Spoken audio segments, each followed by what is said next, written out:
All right, well, it's a real honor to be here today. I've been teaching at Cary Christian School for about 20 years, and I remember when Thales Academy started, and I thought, oh, another classical school in town. I wonder what's going to happen with that. And then I blinked, and there were about 12 locations in a college and an amazing curriculum, and my only regret is it took me as long as I did to get connected with some great people like Winston. So thank you for having me here and for the work that you're doing. The theologian R.C. Sproul used to tell the story about what he called his personal baptism into the education crisis. It was the 1960s, and his daughter was entering first grade at an acclaimed progressive school near Boston.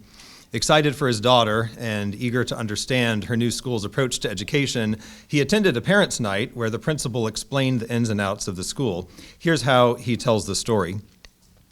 The principal reviewed a typical daily schedule. He was both winsome and articulate. If your children come home and tell you they do jigsaw puzzles in class, don't be alarmed, he said. They're not just playing. From 9 o'clock to 9:17 a.m., they assemble these puzzles, which have been designed by pediatric neurosurgeons to develop the motor muscles of the fingers of the left hand. Then he went through each segment of the school day, demonstrating that every moment was spent in purposeful activity.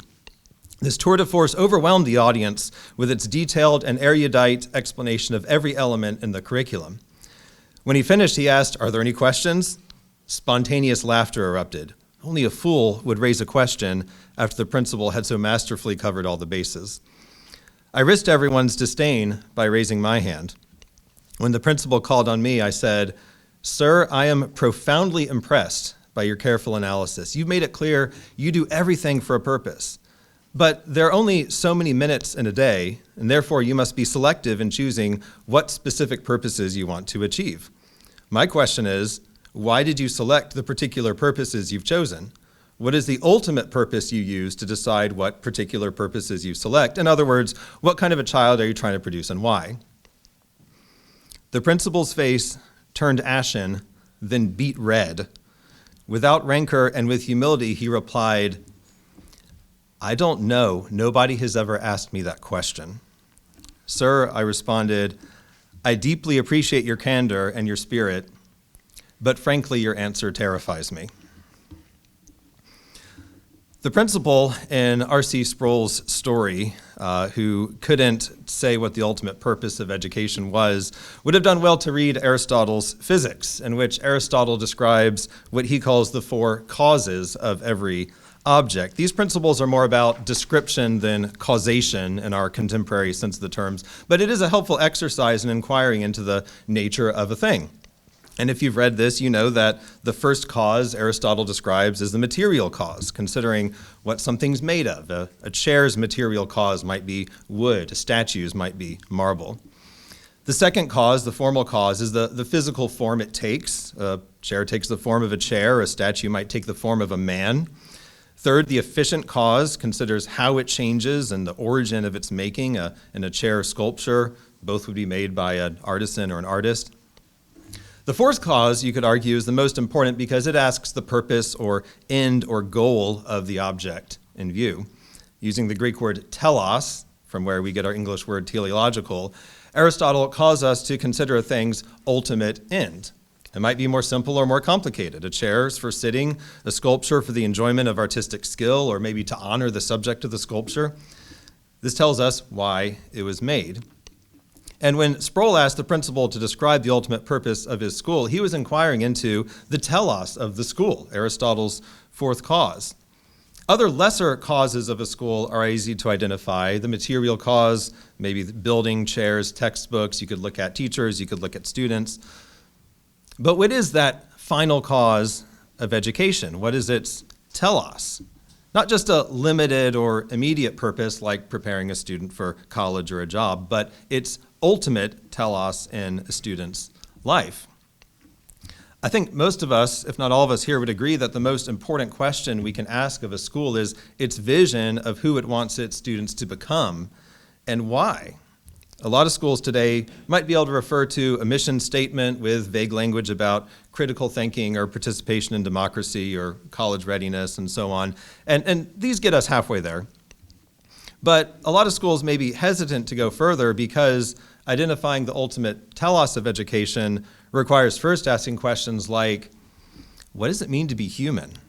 What is the good life? What are the ways of life that produce human flourishing? Does my life have a transcendent purpose or future? You know, those easy ones. Unfortunately, we tend to shy away from these questions. We're pluralistic, we're pragmatic. We might see them as not practical enough or too controversial. But for millennia, and up till fairly recently, it was just simply assumed that a proper education would deal with these questions. Again, someone might say, well, in our diverse society, it's just not the role of school to serve that purpose anymore. Maybe if we were ancient Athens or colonial Massachusetts, a more homogenous society, we might talk about those kinds of things. But now we just need to let students bring whatever values they have and let the school remain neutral on those questions. And it's not difficult to see why someone might say that. But we have to ask, is complete neutrality desirable or even possible? Well, if we stand in the tradition of the great educators in the history of humanity, it's not desirable. Moral formation is the primary purpose of education, not some optional add-on like an elective. But furthermore, whether or not it's desirable, we could ask if it's even possible. To what degree can a school remain neutral toward those ultimate questions? And I want to assert 4 claims to answer this question. First, we can try to attempt neutrality by removing those controversial subjects. And by controversial subjects, I don't mean the social media blow-up of the week. I mean the enduring questions. We can try to remove those, but when we do this, we're actually taking a position on what is or is not worthy of study. Back in the 18th century, Jean-Jacques Rousseau wrote in Émile, his treatise on education, that in his view, children were simply incapable of understanding moral or religious concepts, and these needed to be excluded from the creative curriculum that he had suggested. He wrote, quote, "The very words obey and command will be excluded from the student's vocabulary. Religion is not something to be taught to children," end quote. Now, he wasn't striving for the kind of neutrality like we might today, but it's worth noting that his desire to exclude these things from his curriculum was bound up in his philosophy and his anthropology about human nature. And it was a controversial one at that. More recently, the Johns Hopkins professor Ashley Rogers Burner has, I think, helpfully addressed the problem of excluding moral and religious subjects from schools, going so far as to consider at least potentially a form of indoctrination. This is what she writes in Educational Pluralism and Democracy. Quote, "Indoctrination occurs when one set of claims about the world is presented to the exclusion of others. It's easy to associate indoctrination with religious fundamentalist schools in the United States, but indoctrination can also be secular. It can even be tacit. A school that avoids discussing religions and philosophies, for instance, is teaching young people something too, that such questions are unimportant or that they're too private to be discussed in the public square," end quote. The irony, of course, is that excluding deep questions of life from the curriculum doesn't actually respect the diverse ways that Americans address them. In fact, it denies their validity and importance. And since nature abhors a vacuum, removing traditional moral concerns will naturally result in replacing them with substitutes. And we all know this is exactly what happened, that parents discovered that this had happened around 2020 in their kids' schools. And while there are plenty of reasons to object to what had happened, you could also look at this phenomena and observe that maybe this is an outcome we should have expected because humans are moral beings, and it's only natural that in an educational setting, we're going to bring to bear our moral values in some way. The question is not will we, but how will we do that? Second, this leads us, I think, to see that it's in the nature of the school itself to shape students' worldviews and values. I like how Ian Rowe, the CEO of Vertex Academies, has put it. He says, if you have students for 7 hours a day, you're in the moral formation business whether you like it or not. The average student spends over 16,000 hours in school from kindergarten to the end of high school. Why would we expect otherwise? Everyday teachers and administrators make countless decisions about policy, discipline, accountability, all kinds of other matters that communicate to students how they ought to conduct themselves, ought being the essence of a moral imperative. So on what are schools basing these values? And is that standard made explicit, or is it left vague, undefined, and hidden? Third, the curriculum itself will inevitably express the defined or undefined values of a school, including, to return to our word from earlier, the telos, or the intended telos of its efforts. Probably the most contentious recently has been literature curriculum. To put it plainly, what stories will our students read? On what basis are we selecting these stories? To what end and what fashion are we intending to shape their moral imagination? The question of AI came up earlier. Just as a side note, I'll give you a fun thing you can do with AI, which I think maybe has some value. Take a reading list of recommended books from the National Education Association, and then take a second reading list from any classical school, plug those lists in to ChatGPT or something, and ask a school that teaches these different lists of books, what kind of people are they trying to form the children into? And ChatGPT is smart enough to give you actually a pretty clear answer about that. What about history classes? What subjects will be chosen for study? What is the meaning of history, if it even has a meaning? What's our view of human nature and human motivation? How does that shape who and we consider worthy of praise or blame? What motivations do we assign to the people that we study? What about science class?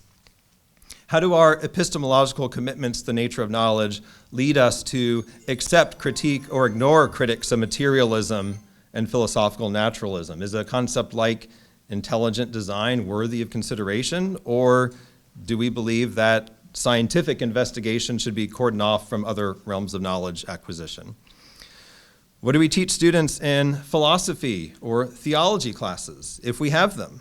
What are we teaching students about the value of these subjects by their inclusion or exclusion from the curriculum? Again, some might object that these kinds of worldview questions are more peripheral to schools' more pressing questions, and that the basics of schooling can be pursued without really having to be explicit about your values. To a degree, that might be true, but this objection assumes that philosophical and religious presuppositions about reality are more like the decor you hang on a wall than the foundation of the building that you're in.